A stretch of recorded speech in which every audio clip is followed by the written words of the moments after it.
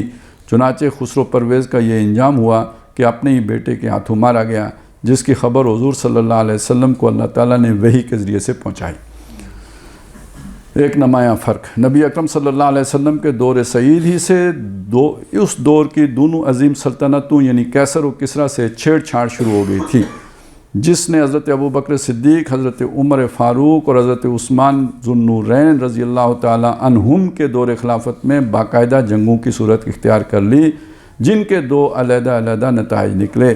وہ یہ کہ جہاں تک قیصر روم کا تعلق ہے تو اگرچہ کہ وہ شام کے پورے علاقوں سے بالکل بے دخل کر دیا گیا، ایشیائی کوچک کا تھوڑا سا علاقہ اس کی قلمرو میں باقی رہ گیا، اور اگرچہ وہ شمالی افریقہ کے پورے علاقے از مصر تا مراکش بے دخل کر دیا، لیکن اس کی حکومت بالکل ختم نہیں ہوئی۔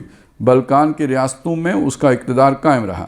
قسطنطنیہ جو اس کا پایہ تخت تھا وہ فتح نہیں ہوا جو بعد میں 15ویں صدی عیسوی میں سلطان عثمانی کیا ہے، ترکان عثمانی، یہ شر لکھا، ترکان عثمانی کے ہاتھوں فتح ہوا ہے۔ بہرحال اس کی حکومت خلافت راشدہ میں یورپ کے مشرقی علاقوں اور ایشیائی کوچک کے کچھ علاقوں میں قائم رہی۔ میں سمجھتا ہوں کہ یہ برکت تھی اس رویے کی جو اس نے نبی اکرم صلی اللہ علیہ وسلم کے نام مبارک کے بارے میں اختیار کیا تھا۔ اس کے برعکس خلافت فاروقی میں کسریٰ کی حکومت قریباً ختم ہو چکی تھی اور خلافت عثمانی میں یہ بالکل ختم ہو گئی۔ یزدگرد مارا گیا اور وہ پورا علاقہ جو کسریٰ عظیم فارس کے زیر نگین تھا اسلامی حکومت کا جز بن گیا۔ یہ انجام تھا اس گستاخانہ رویہ کا جو خسرو پرویز نے حضور صلی اللہ علیہ وسلم کے نام مبارک کو چاک کرنے کی صورت میں کیا تھا۔ یہ ایک نمایاں فرق ہمیں تاریخ اسلام کے قرن اول میں نظر آتا ہے۔